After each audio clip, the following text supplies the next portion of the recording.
Shalom anak-anakku yang Pak Nathan kasihi, bagaimana kabarnya? Tentu harapannya adalah kabar anak-anak semua baik-baik saja. Kita akan memulai atau melanjutkan pembelajaran kita dengan materi gereja yang bergumul di dunia. Jika ada kata bergumul, berarti ada sesuatu yang harus dikerjakan oleh gereja di dunia.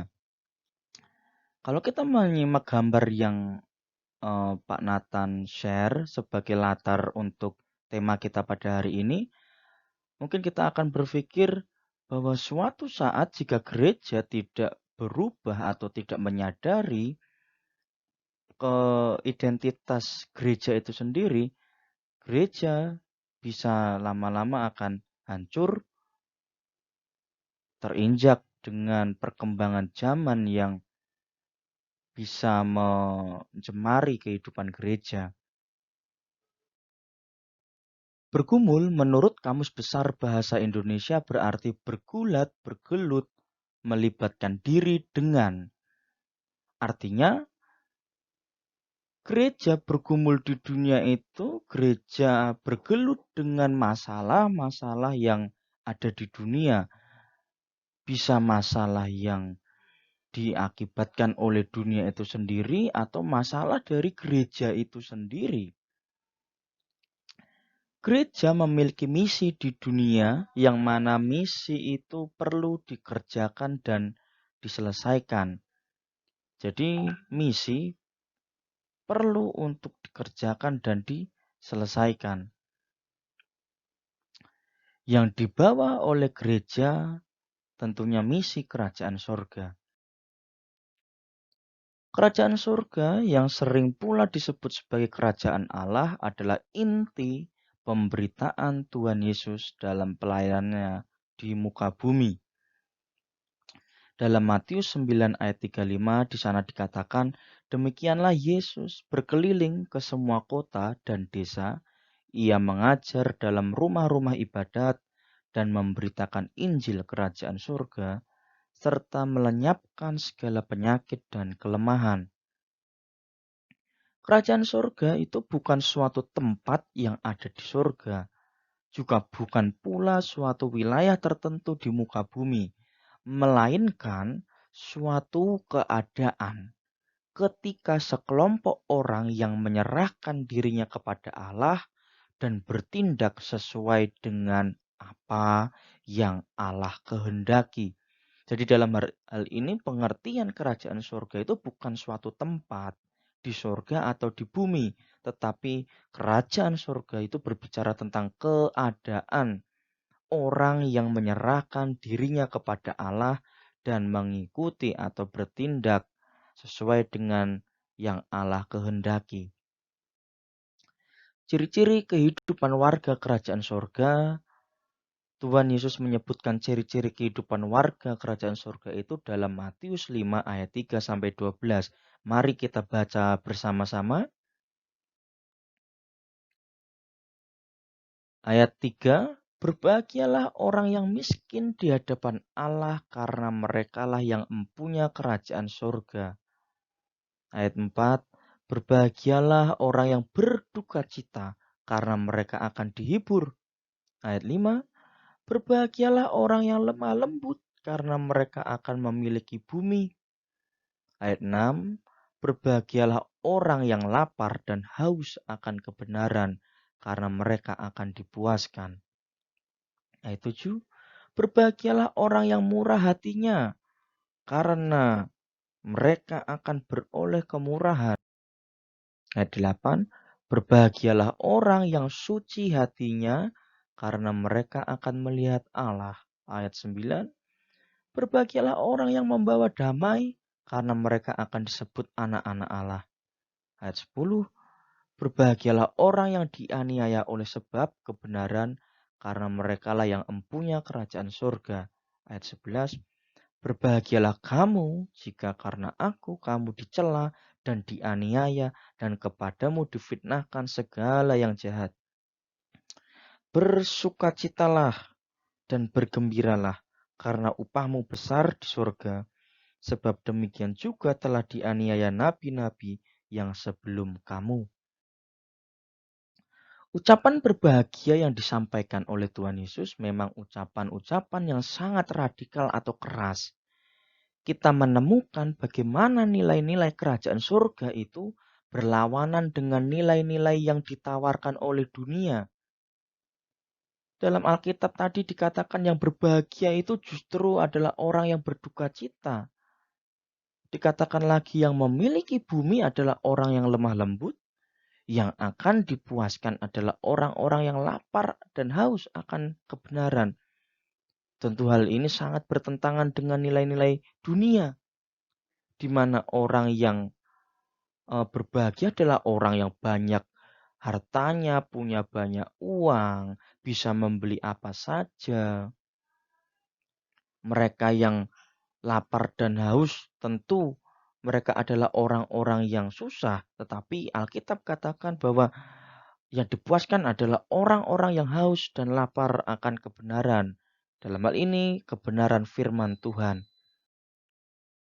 Dalam kehidupan sehari-hari, ya, atau nilai-nilai dunia mengatakan yang jagoanlah yang menang. Yang memiliki bumi, kata orang dunia, adalah mereka yang dapat menyogok penguasa atau menyuap penguasa. Seringkali rakyat kecil akhirnya hanya dapat pasrah, menyerah terhadap keadaan. Nah, inilah tentunya yang harus disorot oleh gereja, bahwa gereja bukanlah satu kelompok yang harus menyerupai dunia. Tidak. Tapi gereja harus menyerupai kepada Tuhan Yesus. Namun demikian, kata-kata Yesus justru menunjukkan bahwa Allah, maksudnya tadi ucapan berbahagia tadi dalam Matius 5 ayat 3-12, bahwa Allah memihak kepada mereka yang lemah dan tidak berdaya. Allah berada di pihak mereka yang berani menolak arus atau anti mainstream dan nilai-nilai yang ditawarkan oleh dunia yang hanya memberikan kebahagiaan semu. Perhatikan gambar berikut. Tahukah anak siapakah ini? Gambar ini adalah gambar seorang bintang dunia, penyanyi terkenal yang memiliki julukan King of Pop. Dia bernama Michael Jackson. Michael Jackson adalah penyanyi kelas dunia yang tidak ada tandingannya di masa hidupnya. Jackson dilaporkan oleh Los Angeles Times meninggal dengan darah, urin, dan organ-organ di dalam tubuhnya menunjukkan obat-obat penenang seperti Valium dan Lorazepam. Jelas bahwa hidupnya penuh dengan kegelisahan yang tidak dapat dihadapi sendiri. Mungkin dia tidak mempunyai orang-orang dekat yang dapat menolong, mendampingi, menguatkan, dan memberikannya cinta kasih yang nyata, sehingga akhirnya melarikan diri ke obat-obat penenang dan narkoba. Kita tadi sudah dijelaskan bahwa Michael Jackson ini orang yang terkenal, penyanyi kelas dunia. Bayangkan, penyanyi kelas dunia saja hidupnya bisa tidak tenang, sehingga dia melampiaskan ketidaktenangannya itu kepada obat-obat penenang. Padahal obat-obat penenang itu tidak baik untuk tubuh. Tapi tidak ada jaminan ketika kita begitu hebat di dunia ini, kita akan mendapat kebahagiaan yang sejati, tidak ada jaminan. Oleh karenanya anak-anak, perlu kita mendalami bahwa kebahagiaan sejati manusia adalah ketika manusia bisa hidup selaras dengan kehendak dan perintah Tuhan. Oleh karenanya gereja perlu sekali untuk benar-benar mengakar di dalam prinsip ini.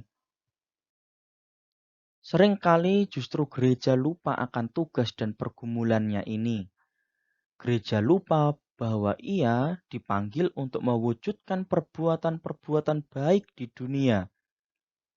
Justru sebaliknya, ada gereja-gereja yang sibuk bertengkar di dalam gereja sendiri, Terjadi saling berebut kekuasaan karena orang-orang di dalamnya ingin menjadi pemimpin dan penguasa.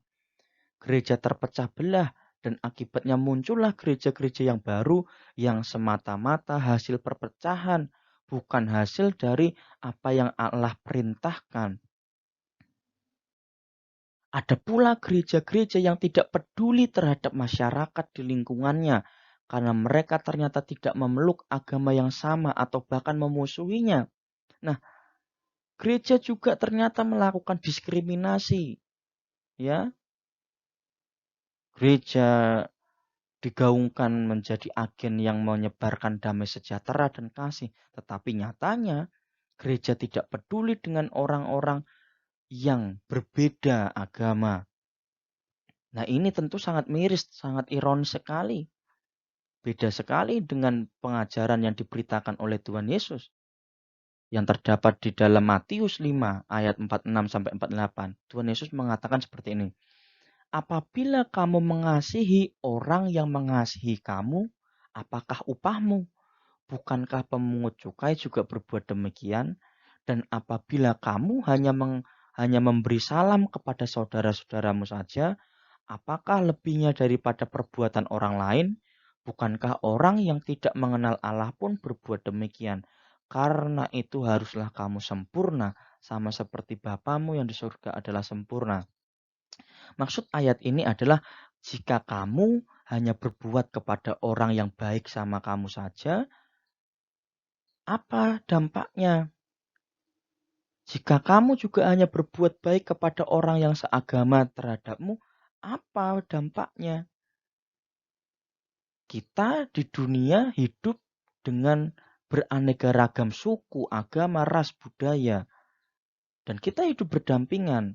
Dan itulah gereja perlu untuk bisa mengasihi semua orang tanpa terkecuali. Termasuk orang yang membenci kita, orang yang merendahkan kita. Kita harus mengasihi mereka. Karena apa? Jika kita, gereja, juga hidup dengan membenci orang lain, nah ini hanya akan menghasilkan lingkaran-lingkaran dendam yang tidak terselesaikan. Ya, kita harus belajar untuk mengasihi dan mengampuni tentunya jika ada orang yang berbuat salah. Oleh karena itu, pergumulan gereja adalah bagaimana gereja harus menghidupi seluruh kehendak Allah, bukan mengikuti hal-hal yang dunia tawarkan sehingga menjauhkan kita dari kehendak Allah. Contoh begini, kamu disakiti orang, dunia mengatakan harus membalas. Nah, itu salah. Kalau kamu disakiti orang dan kamu membalas, kapan selesainya? Nah, kalau kamu disakiti, ya ampuni dia, kasihi dia. Kalau ada orang yang tidak memberi kepadamu, ya tidak apa-apa. Kamu juga tetap harus memberi kepada dia. Meskipun orang itu tidak membalas kebaikanmu. Tetapi ingat, Tuhan memperhitungkan segala sesuatu yang telah kamu lakukan. Kebaikanmu, Tuhan yang akan membalas sesuai dengan waktunya Tuhan. Inilah yang menjadi pergumulan gereja. Gereja jangan menjadi serupa dengan dunia, tetapi gereja harus mengikuti kehendak Allah yang telah Allah sampaikan melalui firman-Nya. Begitu anak-anak, materi kita pada hari ini kiranya bisa dipahami dan diterapkan di dalam kehidupan kita sehari-hari. Tugas yang Pak Nathan berikan ada 4 soal. Anak-anak bisa menjawabnya di kertas folio dan akan dikumpulkan nanti setelah akhir bulan. Gitu. Sampai di sini pertemuan kita. Terima kasih. Tuhan Yesus memberkati. Amin.